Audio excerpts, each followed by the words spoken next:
Alrighty, we have here another one, 2006 Mercedes SL500. Just arrived to Ohio from Florida. Yes, we have another coilover conversion about to go down. This beautiful example of an SL500, unfortunately, it has the ABC, but we are about to remove that problematic ABC suspension in favor for Silver's Neomax adjustable coilovers. You might ask, why is everybody doing coilover conversions on the R230 platform? Well, it's because the ABC, active body control suspension, just is not reliable. Eventually, it doesn't matter how well you take care of it, how often you change the fluid, you will have a problem with the ABC. And in this situation, in this instance, you see it right there, the red ABC light. It's inevitable. Now the car actually is still sitting up, but the system recognizes that there is a problem with the suspension. The pressure from the ABC pump might be low. It might be a faulty valve block. It could be a leaking line. It could be a pulsation dampener that's bad. It could be a sensor that's bad. It could be all type of stuff that's going on with this car. We don't know, we don't care, because we're removing it. We're getting rid of ABC. All right, but just to let you guys know that when the system does recognize a pressure fault or a leak, which is still a pressure fault because the pressure will drop, the system locks itself out. It no longer is operational. So if I hit these buttons right there, the ABC button up and down, it won't work because the system turns itself off basically. And it puts it in a locking position. The valve blocks, they're in a locking position where they will no longer operate, causing further damage to the system or to the pump. So it keeps it up as long as possible before eventually it starts to sink down, allowing you to get it onto a trailer. All right, so that's what happened here. ABC light came on. We were still able to get it loaded up down in Florida and get it shipped up here to Cincinnati, Ohio. So I am about to take that back home. Actually, I'm gonna jump in it. My wife is in my personal SL55. Let me give her the keys. There you go, boo. All right, cool. All right, see you at the crib? Yeah. All right, love you. All right, and I'm gonna drive this bad boy home. Get it there before the ABC fails, well, before it drops. I don't wanna scrape this thing up. This thing is gorgeous, man. Has a cranberry interior on the silver, beautiful. Slide this back. This is a beautiful car, man. This is probably my favorite interior. I love it. Love it, love it, love it. Whew, look at that. Isn't that beautiful? I don't really get to see my car much from the outside because I'm always driving it. Whew, that's pretty. Okay, anyways. Whew, let's turn some heat on. Oh, that thing's pretty. I'm sorry, guys. I had to take a look at it again. I can hear it, you know what I mean? Whew, that's what it sounds like. Okay, anyways. All right. Whew, it's cold in here, man. Yeah, we're not in Florida anymore. It is freezing out here in Cincinnati, Ohio. All right.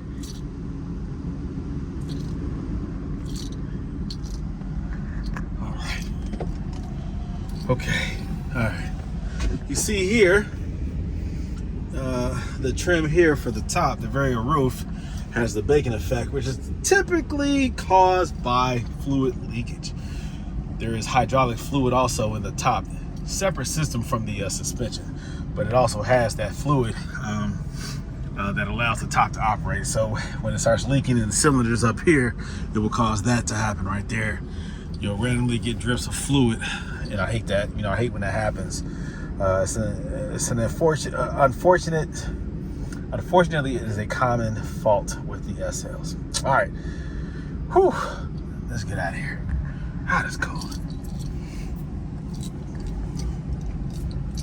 So again, when this ABC light is on, it does allow you, normally, if you don't have a leak, like a ruptured line, normally the car will stay up for a while before it starts to slowly drop. So take advantage of it while it's up and get it towed somewhere, or drive it home, drive it to a shop, whatever you're gonna do, get it to where it needs to be. I mean, this right here can be cleared. We don't know why it's on though. Sometimes it can be cleared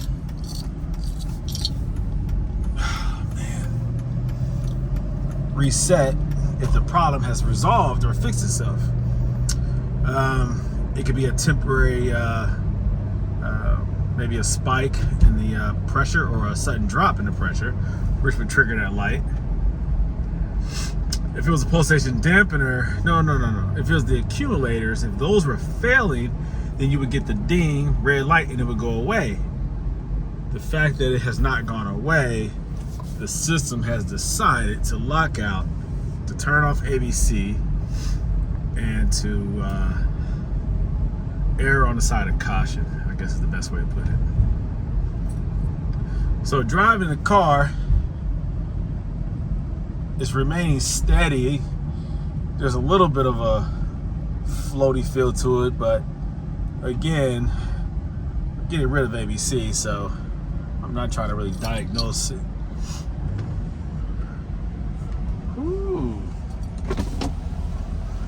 Where do you want me to park? I'm going to pull. It's tight over there, isn't it? Just pull directly. Pull up into the house. I'll pull it in. Okay? Don't even pull it to the driveway. Yeah. Thank you. All right. Yeah, it's kind of tight over here right now.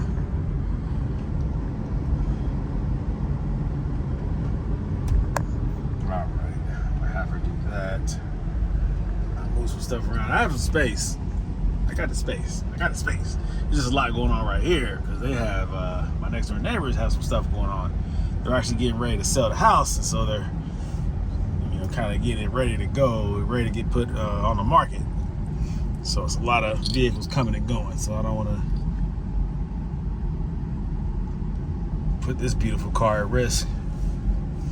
So I'll move some of my stuff around and get this bad boy in the garage. Alrighty.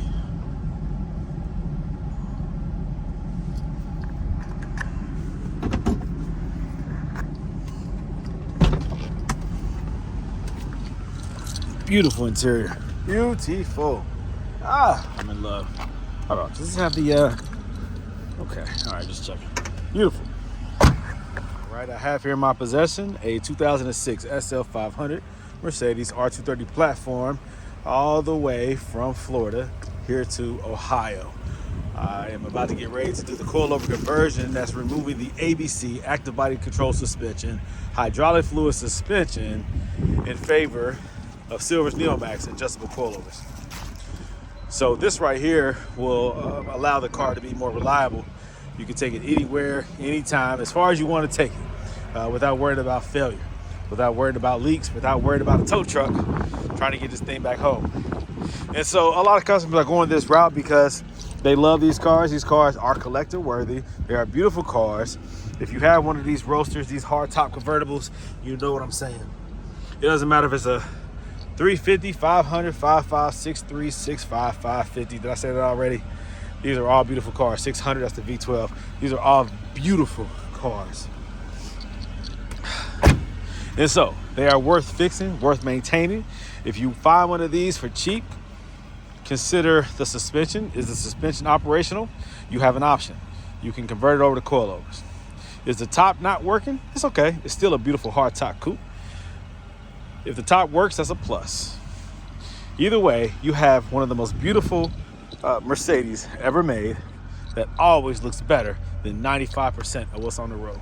So consider buying the Mercedes SL. Find one in best shape that you can find for the money. You can get these things from $2,000 all the way up to $20,000, $30,000. Depends on the condition and the mileage and whatnot. But like I said, if the suspension doesn't work, it's not a deal breaker. Just consider doing a coilover conversion. Because even if you buy one with the suspension working, at any given time, the suspension can fail. And then you'll still be in the same position. So take advantage of a suspension that's compromised and buy it for cheap. Save some money, all right? And then invest in a coilover conversion and you'll be happy, I promise.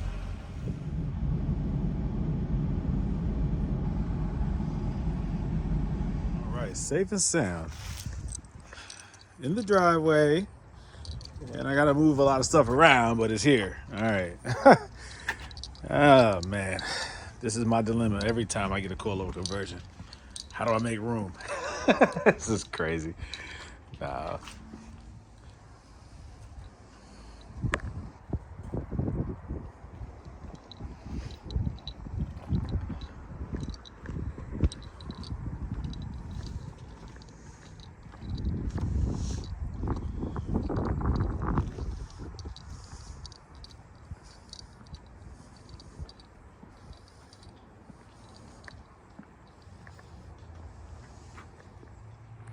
All right, so it's a new day, and I'm moving some things around so that I can get this car inside the garage so that I can do this coilover conversion. So seeing it in the daytime is pretty cool. Of course, it's pretty silver. Those look like aftermarket wheels. I've never seen those wheels before. Are those Mercedes standard issued wheels? Very nice, unique. I've seen a lot of wheels. Never seen those before. Has a nice little logo right there, little lion. I said a lion, a dragon. Has a nice little logo right there. Was that a dragon? All right, pretty cool. Unique to the owner's liking. Pretty car, aftermarket grill. Very pretty, very nice. I used to have this grill on one of my cars. My silver one, as a matter of fact, that I used to have. And of course, it has the beautiful cranberry interior. I see the antenna. That's something that they started to put on their newer SLs. Not the early years, but the later years. Very cool interior. Very cool. I love the wood grain. Has a nice dark wood. I love that. That is pretty. Very nice. Very nice. All right. Pretty interior. Love it. Love it, love it, love it. All right. So as you guys can see, I do have a whole lot of stuff going on here. So in between these coilover conversions, I have my own projects that I'm always working on. So let me get this stuff out the way. Shoot. And let's get to work. All righty. So I'm about to get started on this coilover conversion. The process, I'm not going to record the whole process because I need to pay attention to what I'm doing. I have tons and tons, hundreds of videos showing different parts of the process. Now, I do have a video that shows the whole process in its entirety, but I have not put that out for a specific reason. A lot of hours went into that video. As of right now, that video is about 3 hours long, and I need to get paid for that video because that video shows a lot of details and it doesn't cut any corners. So I give out a lot of free information and I want you all to know how to do this, but at the same time, my experience, my hard work, my years of dedication to this has to be rewarded. And I am a business, so it only makes sense, right? We get paid for what we know and for what we share. I share enough free information. If you watch enough of my videos, you can figure out how to do this yourself. I explained the whole process just in many videos. Alrighty, so I will explain this in the most simplistic form. Now, what I'm going to do is just simply remove the air intake, air filter intake, right? Tubes. And I'm going to get access to this ABC pump. Before I remove the pump, I have to remove all this stuff right here. I'm going to reuse this.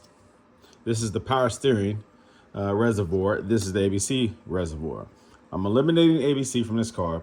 So I'm going to remove this. Now I have to remove this surrounding piece right here. It's kind of like a framework that supports all of these reservoirs to the car by these brackets and by these bolts right here and nuts. So I'm going to remove this 10 millimeter nuts here. There's another one right there. It's hard to see right there. And it connects this to this, that one to the bottom. This right here I'm going to remove, but I'm going to reuse this little brace or bracket right here, this support, when I only use the ABC power steering reservoir. The ABC will be removed. You have to remove this in order to get access to this ABC pump. You're going to remove these lines. You're going to reuse this one right here from the small power steering reservoir. You're going to reuse this one on the new pump. I'm going to take off the pulley, this right here. I'm going to remove this. There's 3 bolts in front of it that have to be removed. You do that before you remove the belt.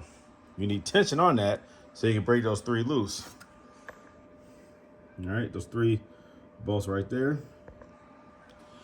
Then I'm going to remove the belt, and then I'm going to pull the tensioner, pre-tensioner back so I can access the lower bolt that runs through the engine block that supports the ABC pump. There's another one above it, right up under here. Also, there's 13 millimeter nut on the backside that has to be removed. There is a bracket that supports the ABC pump connected to the engine block. You have to remove the 2 long bolts that run into that. Let's see here. Oh, you have to remove the high pressure ABC line that connects to the back of the ABC pump. That's a 19 millimeter nut, banjo nut. Once I remove all that stuff, then I remove the power steering line, which is a 17 millimeter nut on a line. You're going to remove that and reuse that for the new pump. Everything else is like a ground wire, this ABC sensor connector, stuff like that. All this stuff has to come off. This line right here, that stuff has to come off too. The only thing I have to do up underneath from the 02 through 06 is remove that bolt that runs through that bracket, the bar that connects the ABC pump to the engine block. You do not have to reuse that bar. That is a support bracket or bar that is very hard to get off. Once it's off, throw it away. You don't need it again, okay? You do not need that for the new pump. The new pump is much smaller. You only need 3 bolts to reconnect that to the engine block. 2 in the front, 1 in the back. That 3-point connection right there allows the new power steering pump to be stable. Fluid-wise, everybody always asks me what kind of fluid do I put in there. I use this right here. This is my favorite fluid to use. You see it's European. This used to be like a green stripe that says European formula. But basically, this is the newer one, though. As long as it says European, you're good. It's a full synthetic, high-temperature power steering fluid, comparable to Mercedes. What is this? That's brake fluid. Now, you can use Mercedes ABC. God dang, I keep saying the same thing. You can use Mercedes power steering fluid if you want to. Ugh. You can use Mercedes power steering fluid if you want to, of course. Or you can use an aftermarket one that has to be up to the same spec, meet the same requirements. Pentosan, I don't see it right now, but Pentosan also makes a good power steering fluid that you can use also. Pentosan, Mercedes, Prestone. There's another one. Shoot, I've even used this before. I don't like anything with stop leak because it's just an additive that's unnecessary for the Mercedes. If you don't have a leak, I don't like adding stuff to, systems like that. But it does work as well. It has to be a high temp synthetic power steering fluid. Or you can use this right here, this brand. Power Fluid 450 PSF. This is the same as Pentosan CHF 11S. Where do you get this from? I can't remember where I got it from. You have to just Google it. Maybe Amazon, maybe eBay. I can't remember. But this also right here meets Mercedes OEM specs for power steering and also the hydraulic fluid system, aka ABC. So what I had to do is remove these wheels, the front wheels, remove the fender liner, get up underneath, remove the splash guards, all the way back to the transmission. And that gives me access to the lines that I'm going to remove. I'm going to remove the ABC cooler, the lines, the valve blocks. Along this side here, there's 2 more lines that run from the front to the back that I have to remove. Valve block in the rear, pulsation dampener right here. You see, I do all that stuff, man, to lighten up the car as much as possible. After I remove all that stuff, then I remove the struts, and I install the Silver's Neomax adjustable coilovers. These right here. All right, so this is for a job. Well, this is for this job. And then I have another job that I'll be making a video of. A local Ohio gentleman. This is going to be interesting because I already did his car. I converted it. Guess what he did with his SL? After I converted it, he went back to a Porsche because he's a Porsche guy who tried Mercedes. He loved his SL, and after it was converted, it was reliable. He kept it for a while, maybe a year or so. And then he wound up selling it and buying a Porsche. I said, "You're crazy. Why would you do that?" I have a video explaining that too, talking to him and everything, showing his Porsche off. Well, he kept the Porsche for about 2 years, maybe. Guess what he did? He bought another SL. Isn't that crazy? Yeah, these SLs, man, once you own one, you fall in love with them, there's nothing else like it. So he's getting his new SL converted to Silver's Neomax adjustable coilovers. How cool is that? So he'll be bringing that in as soon as I'm done with this one. So that's the process, guys. I'll show you the results afterwards. If you need tips and support and help with this process, reach out to me. Like I said, I have that tutorial video. It's a 3-hour long video. When and if I decide to post it, it will be a pay to play. You have to pay to watch this video because it's too long and it's only out of respect. You know what I'm saying? All right. Anyways, I'll show you the results when I'm done with it. Let me go ahead and get to work because I have a lot of work to do. All right. So this customer's ABC light was coming on. You turn the car off, turn it back on. It will go to the white light, ABC light, and then it'll eventually, within a few minutes, turn red. The red ABC light will come on. We have here some indicators that we might have a front valve block line that ruptured. Why do I say that? Well, look how wet it is.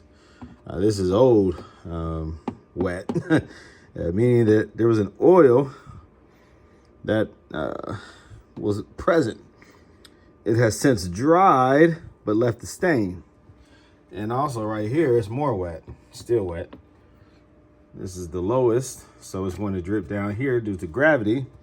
But this does indicate that there was some type of leakage right here. And I know that right here behind here is a valve block. I'm up under the car in the front, and I'm also seeing some indicators here of some leakage. Now this is all on the driver's side more. And again, the valve block is right there. And you have some drippage right here too. So this could be the valve block, as I mentioned. Here, you also have a line that ruptures all the time that runs up here and back down to a 3-way block. This is called the killer because it runs alongside the engine behind the heat shield, and you have to lift the motor in order to replace that line. So most people will just cut that line and then do some type of aftermarket connection, some kind of hydraulic connector that is up to spec, pressure wise.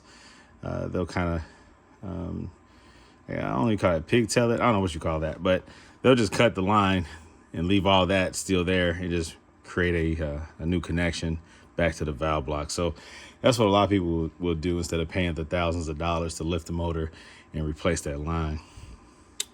Either way, once I remove this wheel liner, I'll see exactly what's going on. So I had to remove a couple bolts from up underneath, and then I should be able to, and of course, remove the bolts here, the nuts and the bolts, and I should be able to now pull this out.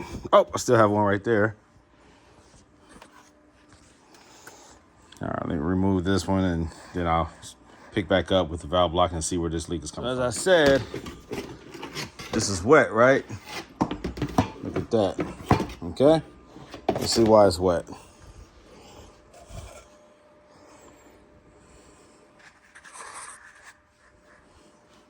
So you see, this is wet. This is like recent wet.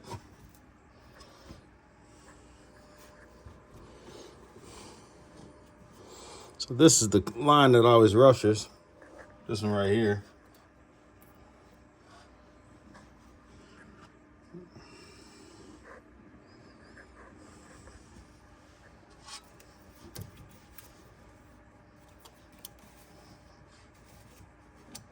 Trying to feel in here and see if I can feel the rupture. Most of the time it's obvious. Sometimes it's subtle. Once pressurized, then the fluid starts coming out. But I'm going to assume that that is the culprit.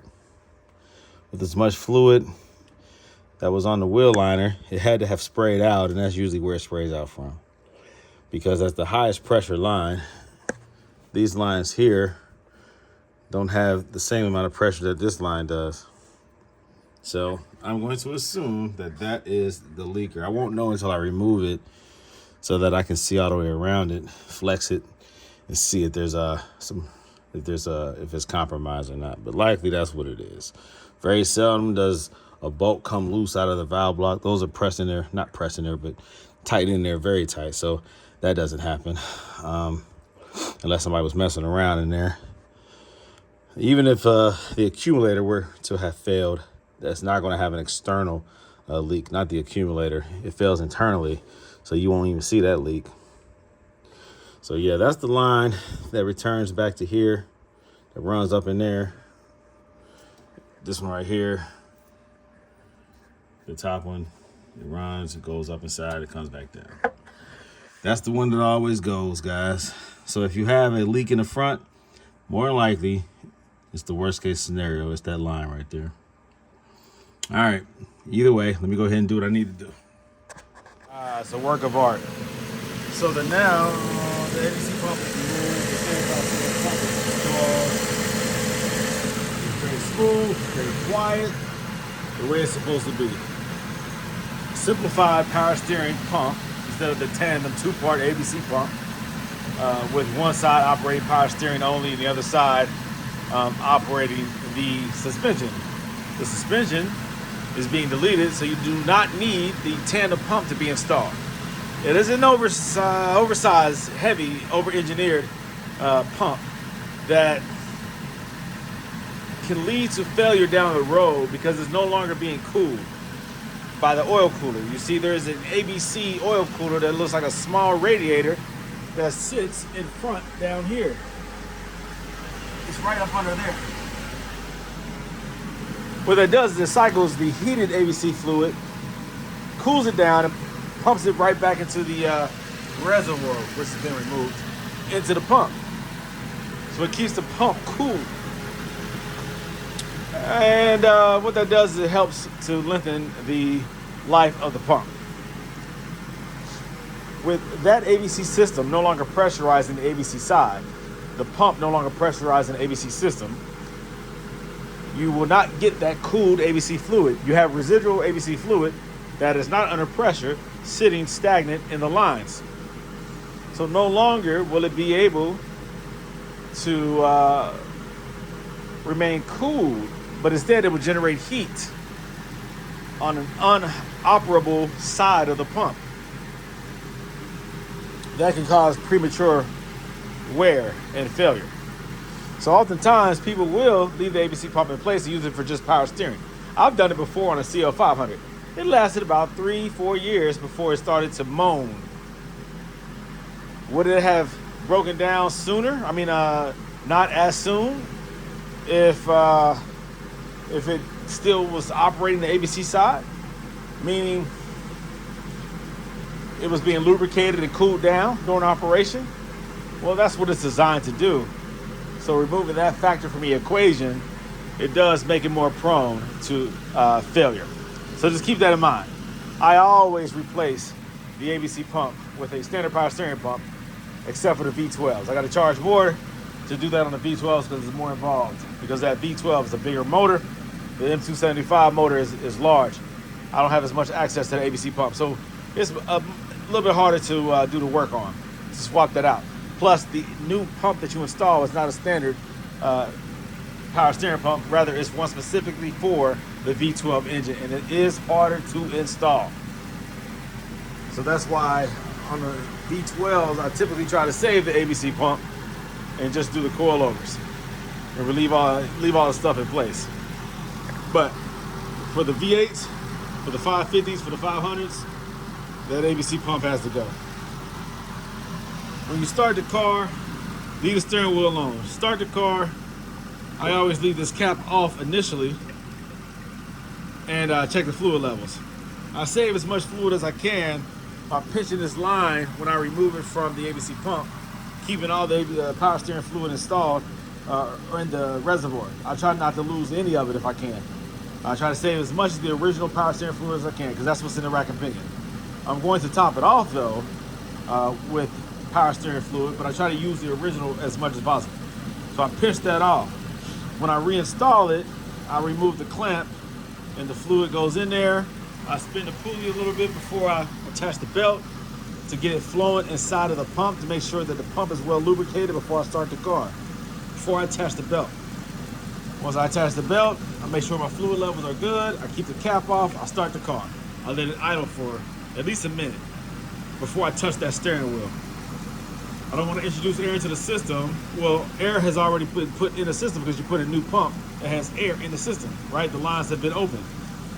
So you want that to cycle out. You want that air to get out of there. And even with the cap off, the air will escape, but it escapes faster when there's less pressure. So I remove the cap, turn it on, let it idle, check the fluid levels, top it off where I need to. It's supposed to remain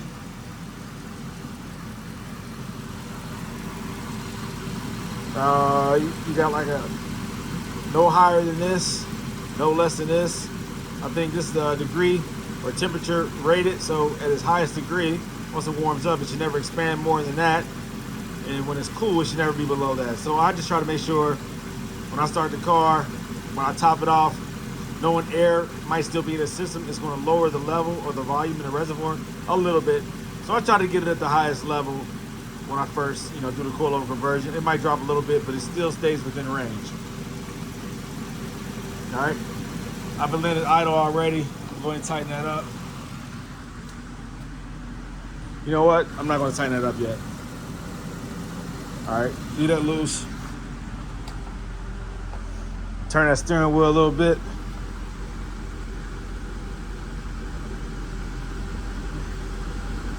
It should be quiet. You shouldn't hear any noise when you turn that steering wheel. No moaning, no high-pitched noises, no low tones. It should be a smooth turning of the steering wheel. The pump should react accordingly. Nice and smooth. And it does. All right, I'm gonna go ahead and just tighten this up. So that's good to go, guys. For me, the next step is removing all that stuff, all the ABC stuff, all right? The pulsation dampener, the valve block, the lines. I'm gonna remove all that. Pulsation dampener right there. And then the lines that run across the front. Unless you've worked on your own car or gotten up underneath it while it's jacked up in the air with the under paneling removed, you don't even see this stuff. But here goes the oil cooler for the ABC. Can you see it? That right there is what cools the ABC. All right? You have lines that run across to the passenger strut. You got a line that runs to the cooler. You got a line that runs, loops right here that comes back. It's just a U shape.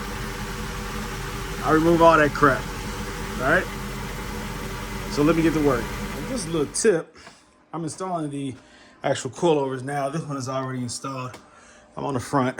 The front, I'll do 21 for the dampening. That dial right there. Turn it all the way to the left slowly. You'll feel the clicks. When it stops, that's 0, full soft. Turn it clockwise or to the right. 21 clicks. Very subtle clicks. You'll feel them.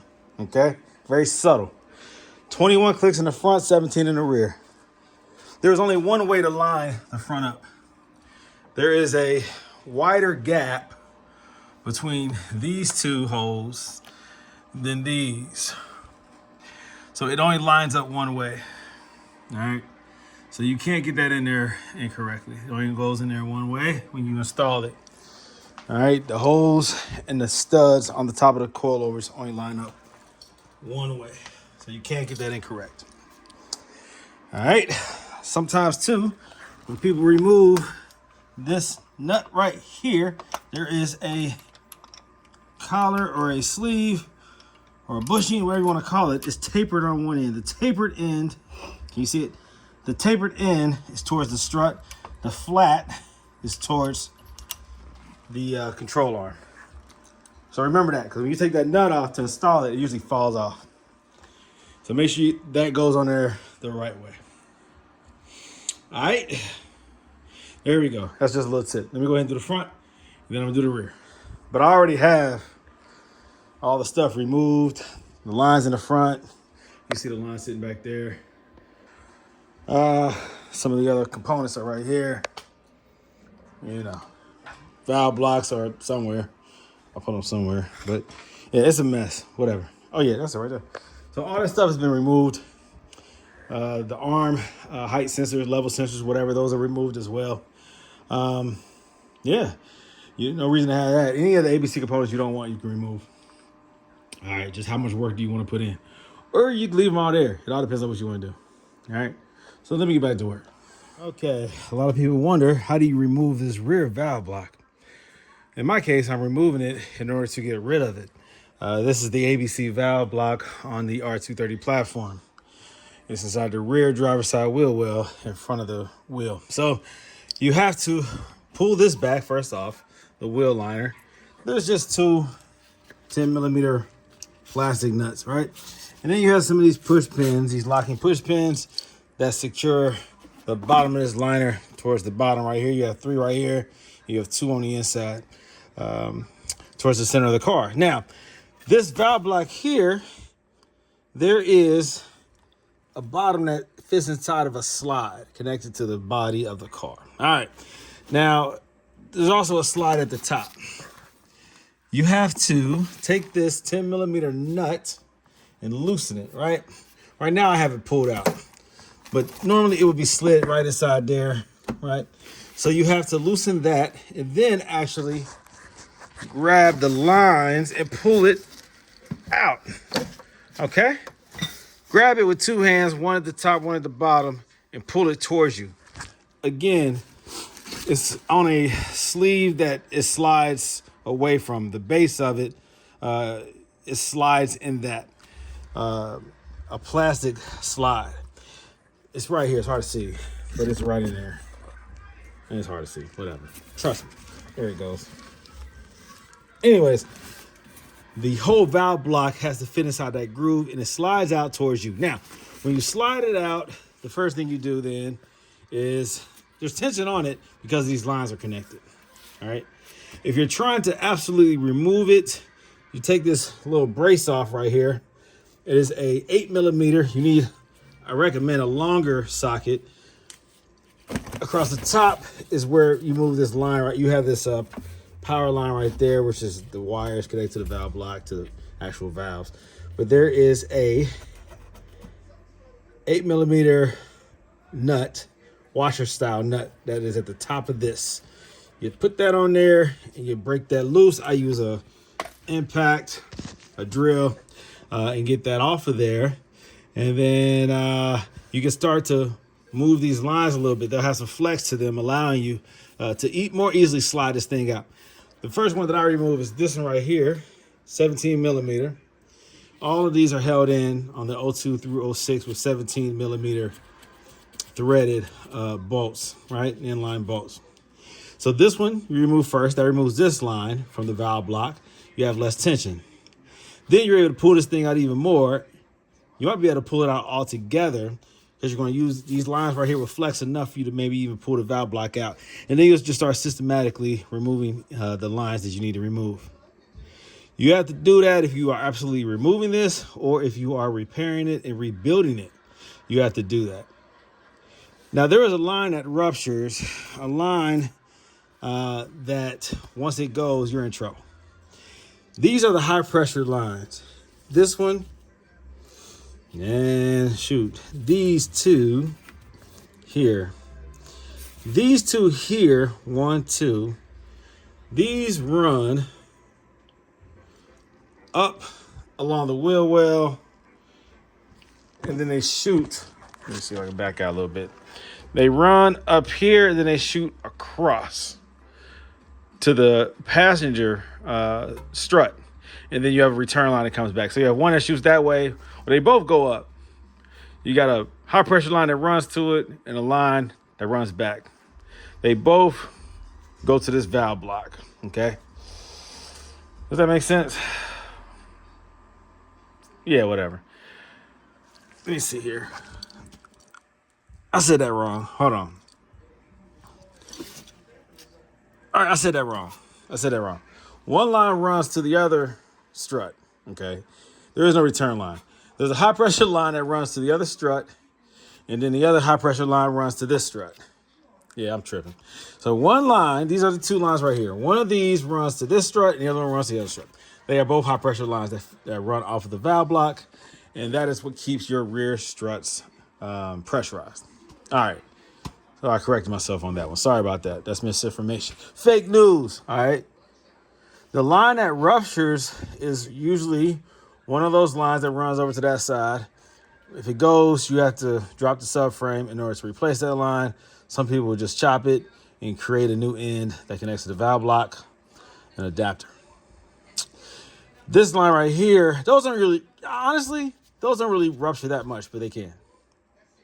The other line that goes frequently is this line. This line right here is a high pressure line that runs up underneath the car towards the front. It runs to a three-way block that then connects one to the pulsation dampener, and the other one, it runs up the wheel well along the heat shield driver's side to the valve block. That's called the killer line.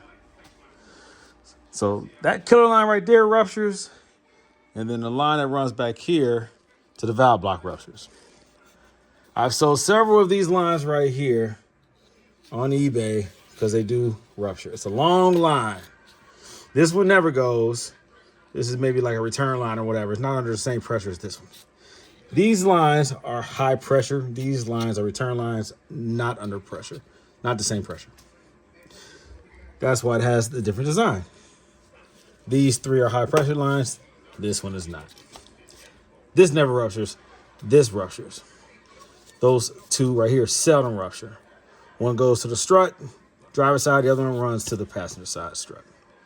Again, it goes to the subframe, and that's called a killer line because when you rupture that one, yes, you have to drop the subframe to get it out, to replace it. If you don't just do the bootleg adapter. All right, so there you go. Just a little tip there, how to get access and how to remove these right here. Now, if you want to rebuild these, there is a kit for that. You can go to my website to buy that kit.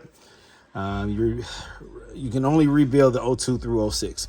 07 through 11, you cannot rebuild those valve blocks. All right, there you go.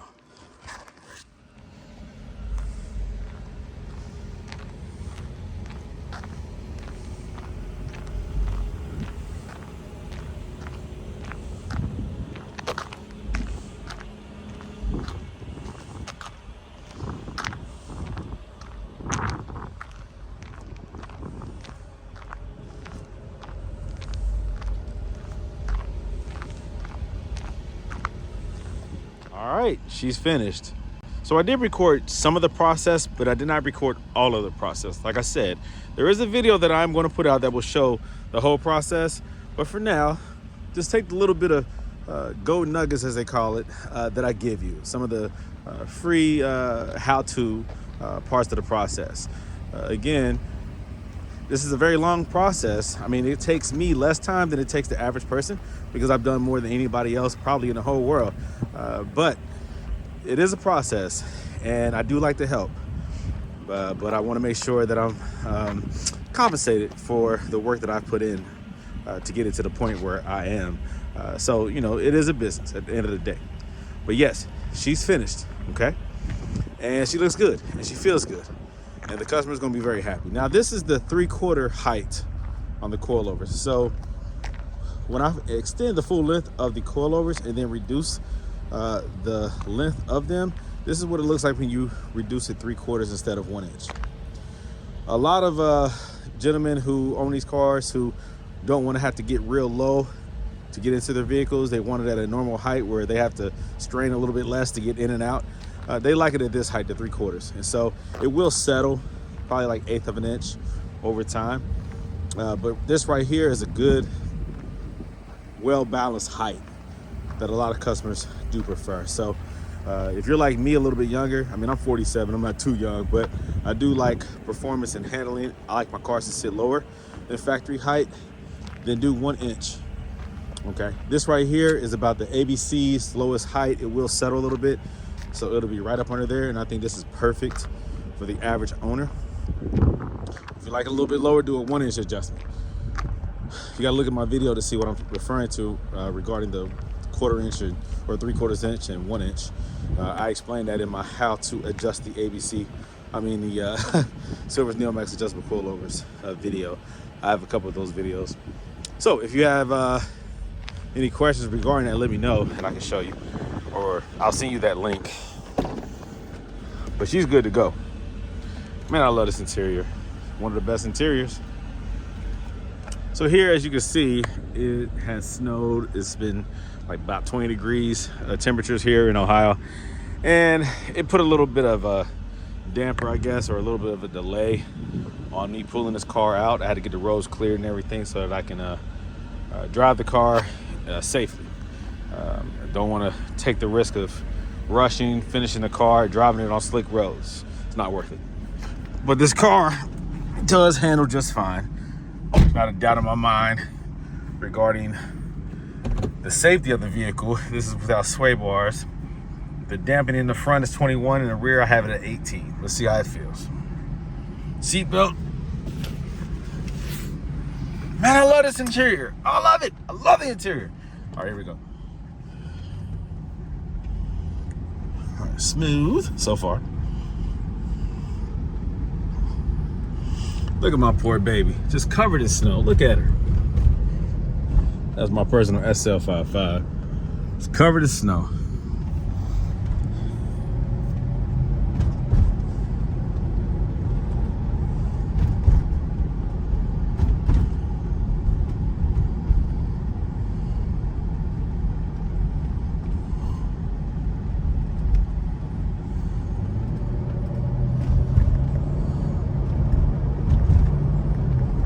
The springs do have to settle.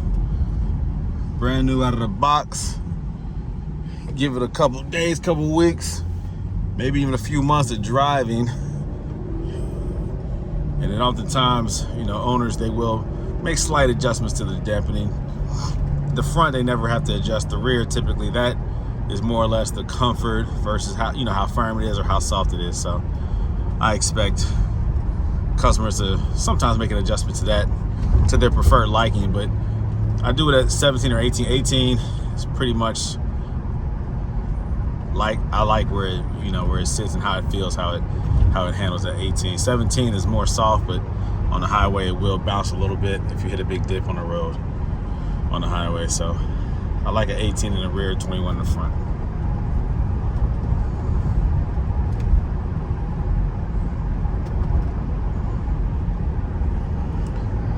No weird noises, feels real good. Feels well planted. The roads are clear, like I said, so I feel safe taking this down this windy part.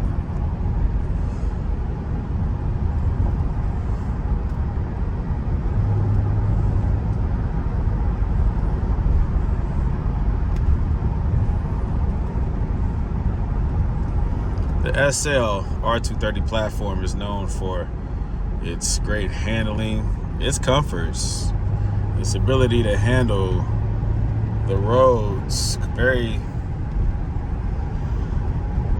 aggressively if you choose to, but also very comfortably at the same time. And I think that the coilovers, they are a healthy balance of the two.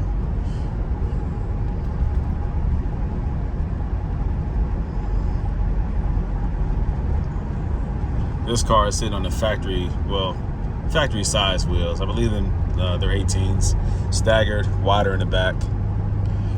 Nice, good tread, nice tires. Steering wheel remains straight.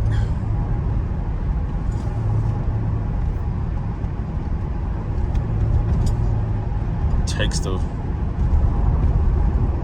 curves without really braking. I'm just tapping the brakes just because the roads are a little wet due to the melted snow. So again, just want to be careful, use some common sense here.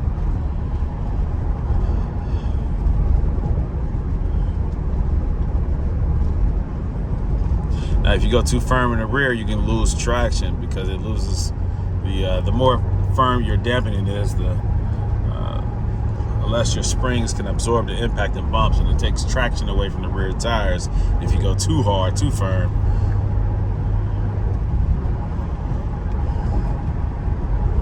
These cars are very torquey anyway, so you want to be careful with that.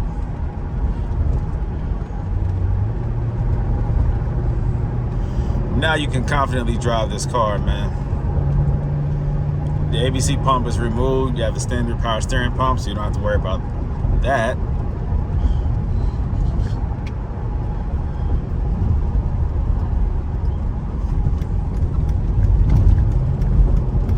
Look at that. Feels good, man. Feels good.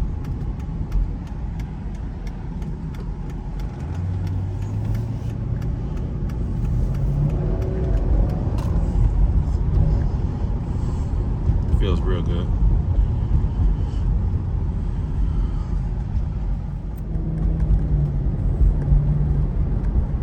All right, let's head back.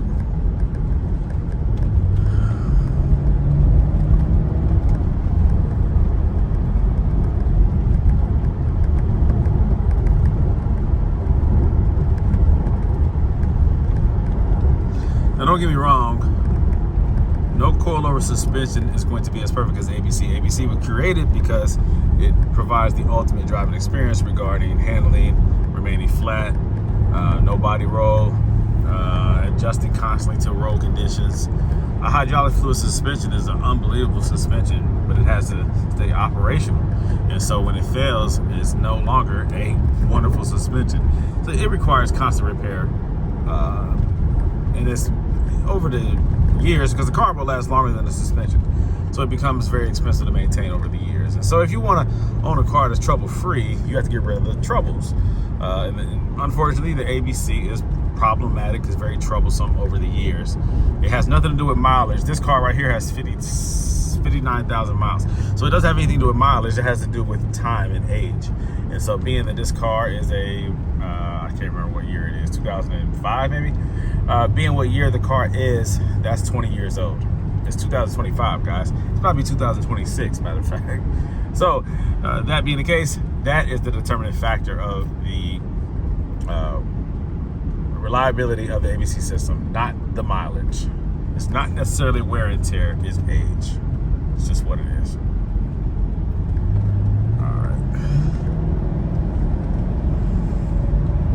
And you cannot go wrong with a naturally aspirated V8 from Mercedes. All the newer Mercedes, they come up with the twin turbos, and that's why you're having a lot of issues out of the new motors. That's why a lot of the newer Mercedes are selling for cheap. You don't believe me? Look at the market. Everything with the twin turbo V8 that's selling way less than its normal depreciation value because of the issues with the motors, because of the check engine lights, because of the rattling of the motor, because of the required maintenance of that motor. You have to rebuild the front end regarding, gosh, just do your research. There's a lot of components on those new twin turbo V8s that are becoming costly and causing failure, catastrophic failure of those engines.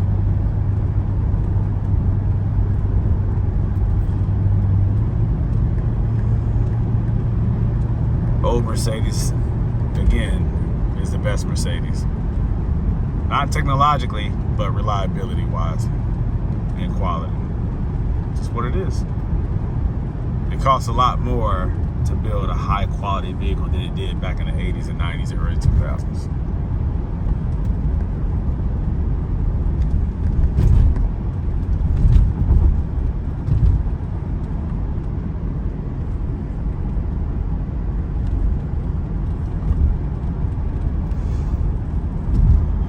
Soften it up a little bit. I'm at 18. I might do a 17.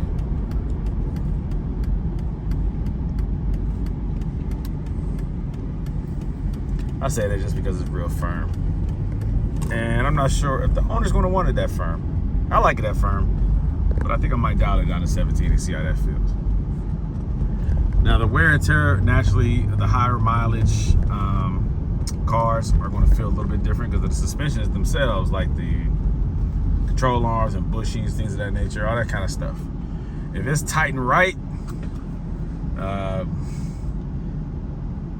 I think it tends to be a little bit more firm or harsh with a more, a higher dampening setting. So this one, with the low mileage, I'm gonna go with a 17 in the rear, see how that feels. Let me make that adjustment real quick.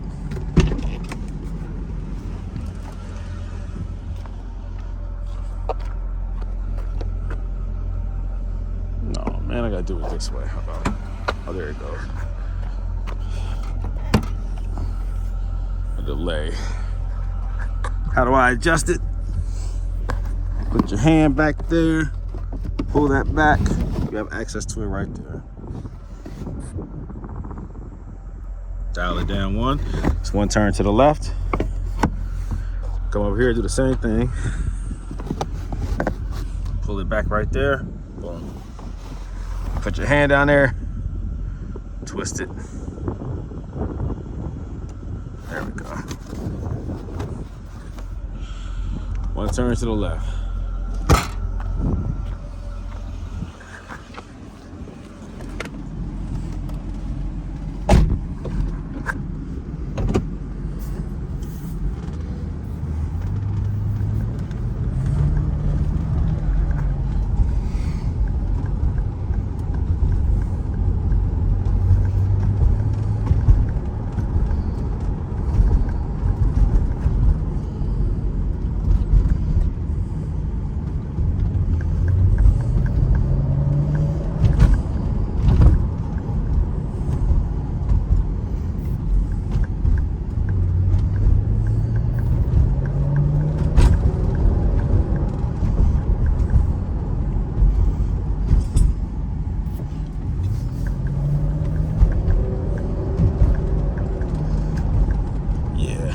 That feels a little bit better. I like the 17. Let's go with that. 17 in the rear, 21 in the front. Let's go with that. So the car is getting picked up today. This is Saturday morning. It's freezing cold out here.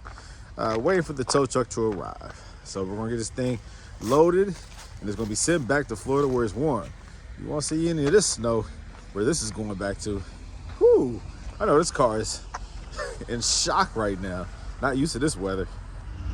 All right, it is Sunday, the next day, and now the truck is here. It's supposed to have arrived Saturday, but things happened. So Sunday, and the truck is here.